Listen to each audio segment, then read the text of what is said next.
Hey guys, welcome to the shop. Today's video, I wanted to look at a couple iterations of the post 64 Winchester 94s.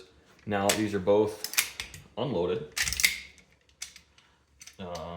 And really, this design is not something that's actually changed all that much in its production run. I think that, really, these are basically parts interchangeable. This is a much later gun. I want to say this is like a 77 or 78. I looked up the serial number on it the last year before they went to the angle eject. And this is a 66 production gun.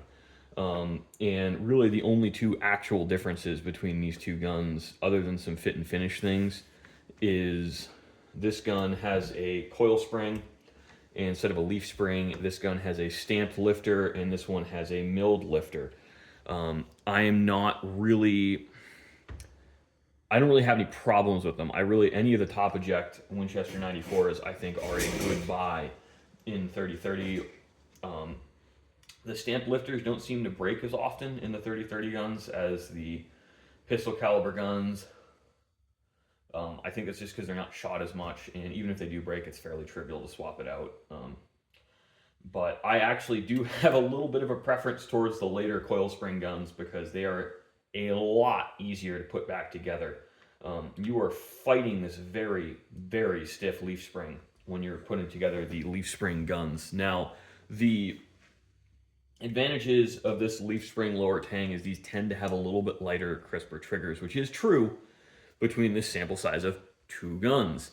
Now, the other thing is this gun it is definitely not as well polished and fit. The wood to metal fit is significantly better on this later gun, and it isn't a birch stock on the later gun. This walnut is actually noticeably lighter. I think this is beech, actually. Now that I'm holding them side by side, this is noticeably lighter, so this must be beech. And we went from a checkered steel to a plastic butt plate.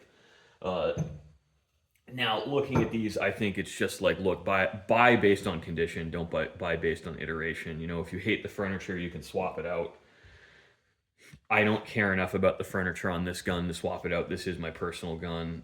All of them will absolutely take the peep sights here, which is actually a really funny story about these peeps. I had a guy call me recently about a point of impact issue because he's like, well, the gun shoots really left.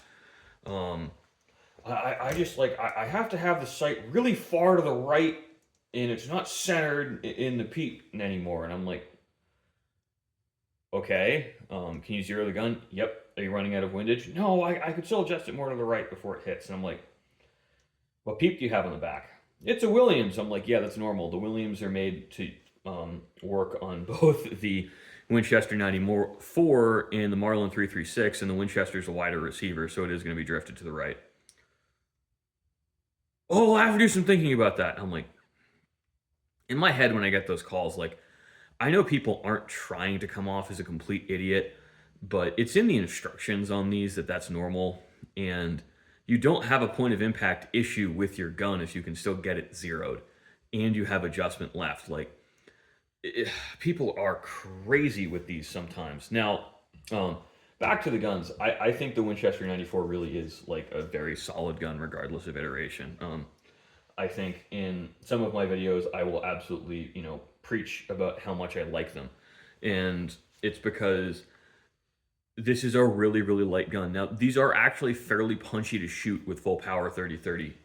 It's 30-30 has a reputation as a mild recoiling cartridge, and it is a mild recoiling cartridge, but when you put it in a gun this light, it's still going to slap you around a bit when you're shooting full power ammunition.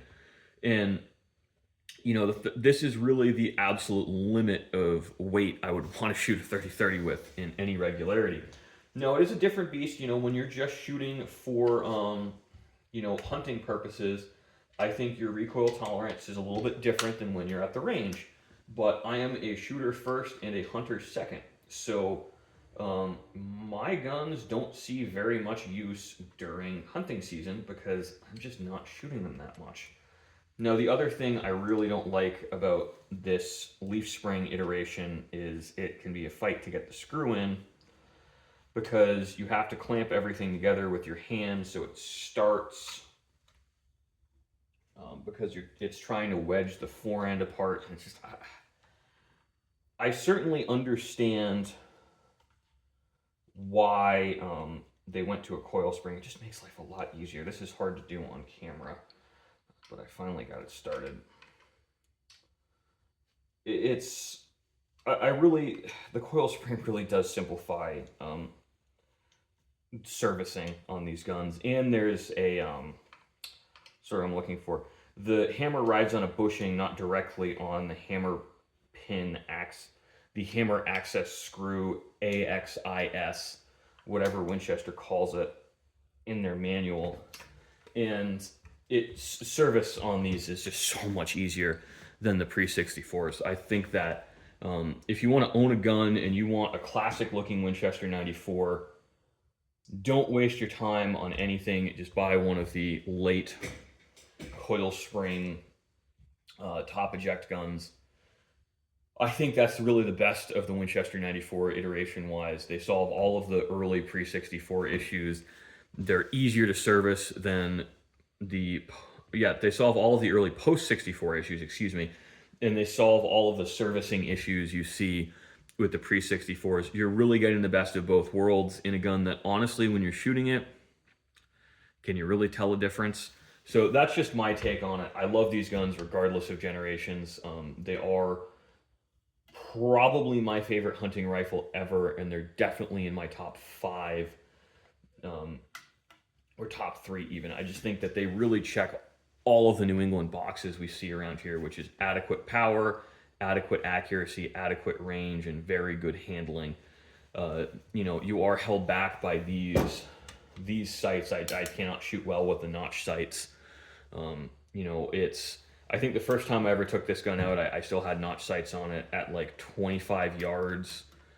I was keeping everything offhand in a group a little bit smaller than this, about that size, which for me, with the notch sights, given my vision, I'm severely astigmatic, that's very good.